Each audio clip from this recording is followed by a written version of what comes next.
Coaches usually have some of the best stories, especially if they've made more than a few stops along their career.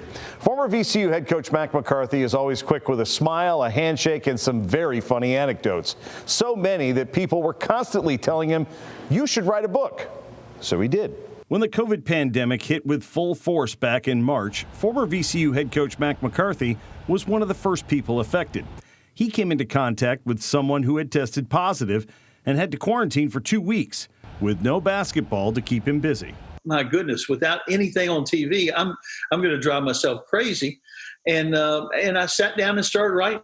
What he began writing turned into his first book titled "What I'm About to Tell You Is the Truth," or could be. A retrospective of his lifetime in college basketball, from being a graduate assistant at Virginia Tech to the head coach at Chattanooga, VCU, and East Carolina. The title comes from a phrase that another former coach, Eddie Beidenbach, used to say before he'd spin a yarn about his career.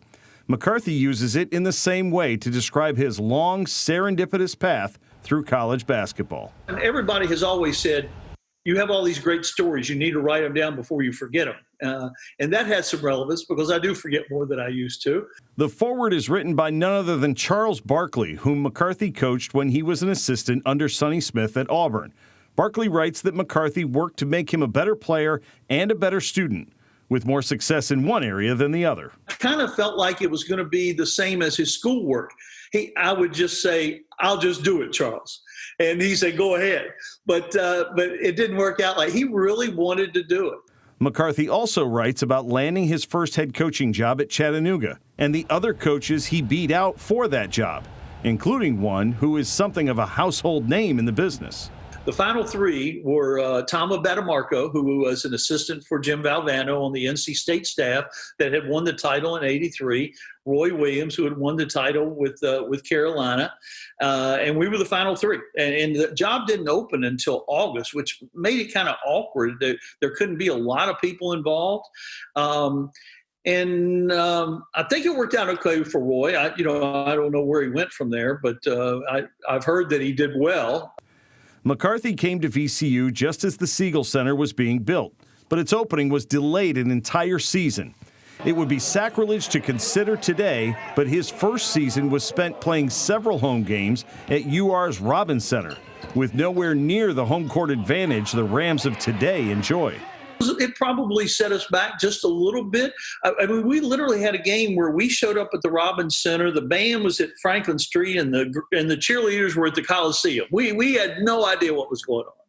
McCarthy is also very candid about the end of his tenure at certain jobs, noting that he had a very big say in when and how his time would come to an end, a luxury not afforded many coaches in today's game. At Chattanooga, there were issues of just, we weren't taking advantage of the success that we had. And at VCU, I didn't feel like we had gotten to where we needed to be quickly enough, although I thought we were trending in the right direction.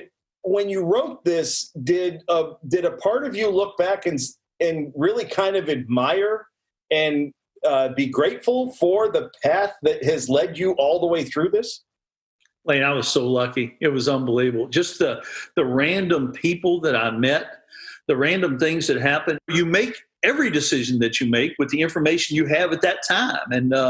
And like I said, I don't have many regrets about anything that's happened to me. You can order a copy of Mack's book by going to his website, mackmccarthy.com, and he will even autograph it for you.